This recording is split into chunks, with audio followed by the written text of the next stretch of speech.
આપણે પાછળ આવ્યા છે અને જો તમે જો ગાઈસ અત્યારે ખોન રાખી દીધો અને ઢોરો ખાય છે. તો હેલો, કેમ છો? રામ રામ. તો આપણા નવા બ્લોગમાં તમારું બધાનું સ્વાગત છે. તો અત્યારે આપણે બહાર જઈને આવ્યા હતા હિંમતનગર, પણ ત્યાં શૂટ કરી ના શક્યા, એટલા માટે મારે અત્યારે સ્ટાર્ટ કરવું પડ્યું.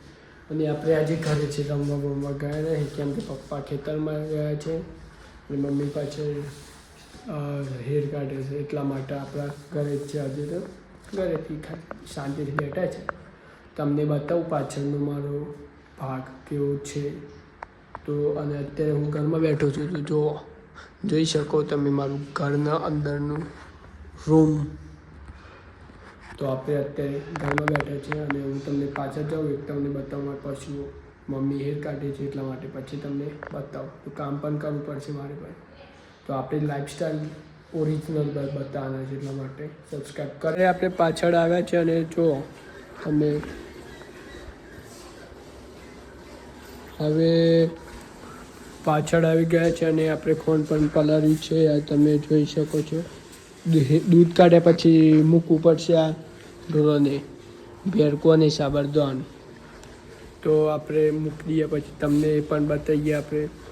તો વ્લોગમાં બનાવ્યા ફોન મૂકવાનો ટાઈમ થઈ ગયો છે અને આ જોઈશ રલ્લી આપણી નાનીકલી જો અમાર જોડે આવે છે.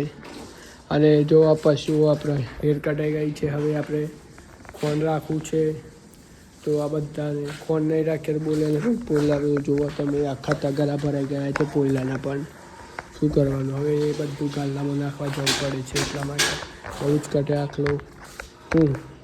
શું કામ છે ભાઈ તારે? તો હવે ફોન મૂકવું પડશે, તેલ નીકળી ગઈ છે. પછી તો ચલો આપણે ખોન રાખી દઈએ બધા. તો જો ગાઈસ અત્યારે ખોન રાખી દીધો અને ઢોરો ખાય છે. ખોન પચ કરીને ખાય છે અને મારે આટલે બેસવું પડે છે, કેમ કે આ ગાય આનું ખાઈ આપે છે અને આ ગાય આનું ખાઈ આપે છે, એટલા માટે આપણે આટલા બેસવું પડે. આપણને માર પડી જાય થોડો અને રાખી દીધું છે, થાક લાગી ગયો છે. તો ચલો થોડી વાર પછી મળીએ. બધું જ કામ પતાઈ ગયું અને શાંતિથી ફરવા બેઠા. થાક લાગ્યો છે, બહુ જ કામ કરી દીધું. હજી પપ્પા આવે નહીં, ગાલું લઈને આવશે અને ટોરો પણ બોગડે છે. બોગડે પણ શું કરવાનું? જો સાંભળો જ છો ને તમે, આ તો ત્રાસ છે રોજનો. યાર બહુ જ કંટાળો કરે છે, બહુ જ અવાજ કરશે. થોડી વાર શેરી તો જો બતાવી શકો, બતાવે તમને. તો બધું જ કામ મારું કમ્પ્લીટ થઈ ગયું છે. હવે આગળ જાઉં, ફ્રેશ થવું પડશે, નાહવું ધોવું પડશે. તો થોડી વાર પછી તમને મળું હું.